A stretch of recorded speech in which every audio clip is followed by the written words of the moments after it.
Ils sont des millions chaque année à quitter leur pays pour une vie meilleure. Mais le fantasme d'un pays de cocagne se heurte souvent à une de réalité. Nous partons à la rencontre de Jay. Depuis 15 ans à New York, il ne fait que travailler pour ses enfants.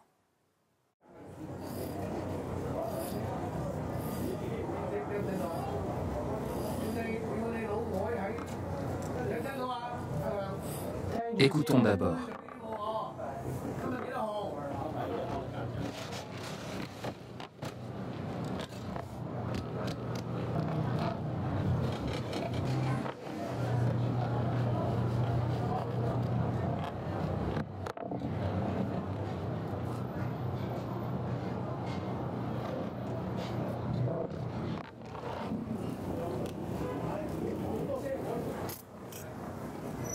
Souvenez-vous de le garder dans le frigo.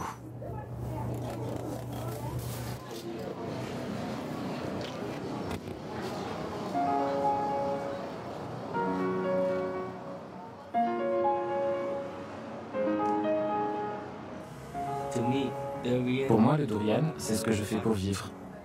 C'est ce qui me rend spécial. Je m'appelle Jay Fang et j'ai 41 ans. Je suis vendeur de durian à New York. Ça fait 14-15 ans que je vends des durians. Le durian est un fruit tropical. Il vient des régions chaudes comme la Malaisie, la Thaïlande, le Cambodge, des zones chaudes. Je l'appelle le fruit super énergétique. En ce moment, sur le marché, les jus énergétiques sont très populaires. Le durian est 10 fois plus fort et il est naturel. Le premier jour, quand je suis descendu de l'avion, je ne comprenais même pas l'anglais. Je n'avais pas d'amis, personne à qui parler. J'ai été directement envoyé à Long Island. Là-bas, vous n'avez jamais vu aussi peu de Chinois. Vous allumez la télé, vous ne savez pas ce qu'ils essaient de vous dire. Pas de divertissement, pas d'amis, rien. Je pleurais tous les jours. Je m'enfermais dans la salle de bain, je ne voulais voir personne.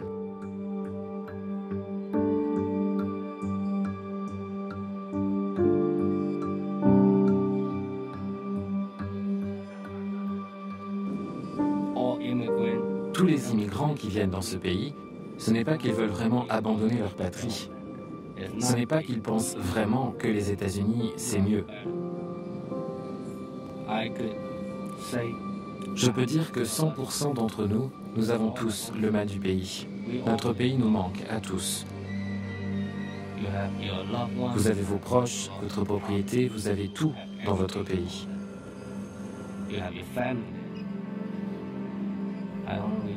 Je n'ai pas très envie de le dire, mais si vous avez le choix, ne venez pas ici. Je dis toujours que la première génération ici ne fait que travailler. Travailler, travailler, travailler, comme une machine.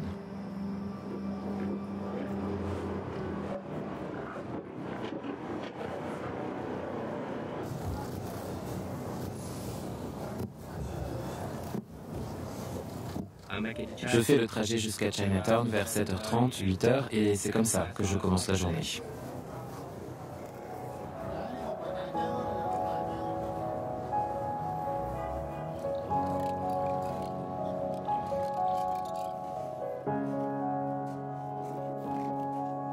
On ferme à 8h, 8h30 tous les jours.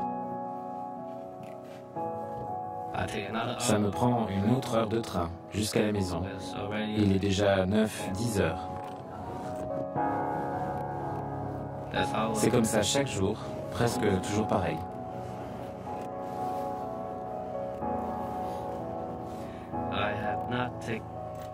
Je n'ai pas pris de vacances ou de congés ces 15 dernières années. On a un jour de congé chaque mardi, comme tous les New-Yorkais, un jour de congé par semaine. 80% de mes clients réguliers, ce sont surtout des Chinois. J'ai aussi des clients qui viennent acheter du durian parce que les sensations de leur pays leur manquent. J'achète toujours à ce stand, parce que ma femme est malaisienne. Elle se souvient de l'expérience de sa jeunesse. Elle m'a dit qu'elle allait avec des amis récolter le durian. Elle m'a dit comme c'était dur, et plein d'autres choses. Garantie le meilleur durian, chacun d'entre eux, niveau superstar. J'ai des gens qui viennent d'un autre état, ils regardent la télé ou YouTube et ils ont vu mon stand et ils savent ce qu'est un durian. Ils l'appellent le fruit qui pue.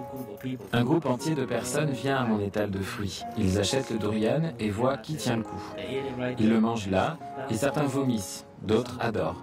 C'est presque comme une compétition quand vous allez au bar pour voir qui va être sous le premier. C'est la même chose, voir qui va vomir le premier. J'ai des clients qui m'achètent un durian, ils vont dans le métro et tout le monde les regarde et dit « Mais bon sang, d'où vient cette odeur ?» C'est très embarrassant. Alors j'ai pensé à un moyen d'éviter que ce problème se reproduise et j'ai une machine pour sceller les sacs. Une fois que j'ai ouvert le durian, je l'enferme pour tout le monde. On a beaucoup de femmes asiatiques. Elles sont mariées à des hommes blancs. Je pense qu'elles ont un peu le mal du pays. Alors elles passent à mon stand de durian, elles voient ça, elles en achètent un pour la maison. Et une fois qu'elles arrivent, elles veulent le partager avec leur mari blanc. Et l'odeur, le goût de ça, ça rend leur mari fou. Il y a une femme qui est revenue et m'a dit « Ok, mon mari a banni le durian de la maison. Il m'a dit de ne plus jamais acheter et rapporter du durian à la maison. Si tu veux en manger, va le manger dans la cour. »